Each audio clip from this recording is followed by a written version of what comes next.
Yes, we are back to thrash out the question asked by a free thinker. So we left the opinion to the public to comment in our comment section, and the reactions were too low. But now we want to thrash out the question. Now, when you look at the way God treated the children of Israel by the history of the Bible, they were enslaved in the land of Egypt and needed to leave the land of Egypt, being God's own people. So God now made a way for them to leave Egypt. They left on their way going. What happened?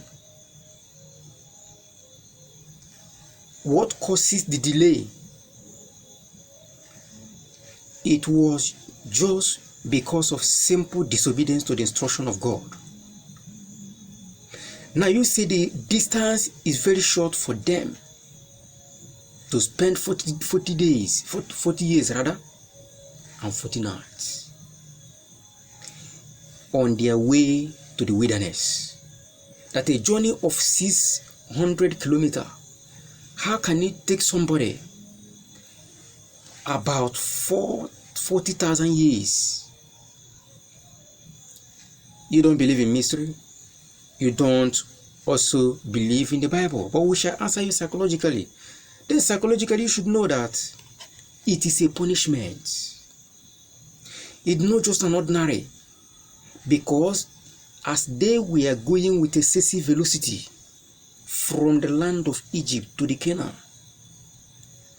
they were on the way Macamadas in thoroughfare as a result of disobedience to God's instruction.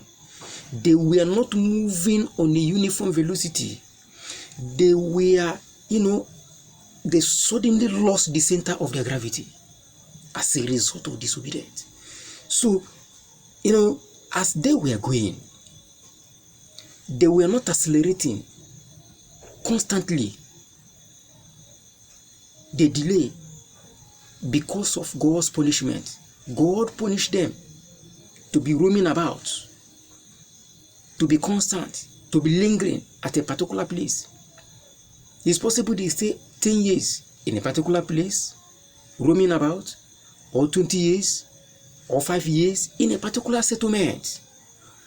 It wasn't that they were going, they were moving constantly. No, they weren't in a constant acceleration. No.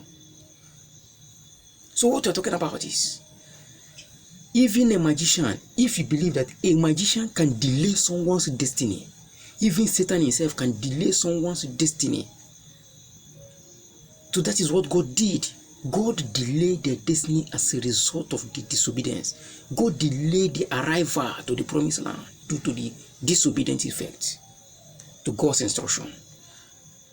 It is not that they were just moving on a uniform speed, or they were just constantly moving, that they spent such a years. No, it is simply because God wanted them not to get there on time.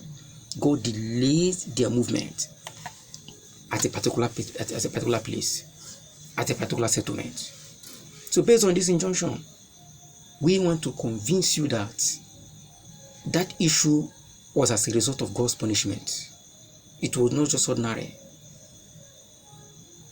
Since you don't believe in mystery, we can't say it's a mystery. We can't say just a biblical something. No, we are saying that psychologically, with a psychological reasoning, with a philosophical reasoning and views, you should know that it's not an ordinary something. There was a little breakdown of motion by God. That was why they spent such years. So it's not a movement. Even though they were crawling, they could get there before 20 or 30 years, or before the years expired. But due to God wanted to punish them not to get there. So what is the moral lesson we should learn from there? It means that if you disobey anybody that disobeyed God's instruction and God's commandment, God can delay your destiny as a result of disobedience to his instruction and to his judgment. And to his status. or to his instruction or to his commandment, God can delay your destiny. And if you eventually get breakthrough, that means you may not end well. And if you end well, there is another way that you also bear the consequences because of what? Disobedience to God's instruction. It's a lesson to us that sometimes our destiny delays as a result of what? Disobedience to God's instruction. Based on this injunction, we have been able, to convey an idea psychologically on what prevails between God and children of Israel from their movement to the land of Canaan or to the promised land. So this is what, for now, we can convince you about. Every other explanation is available on request.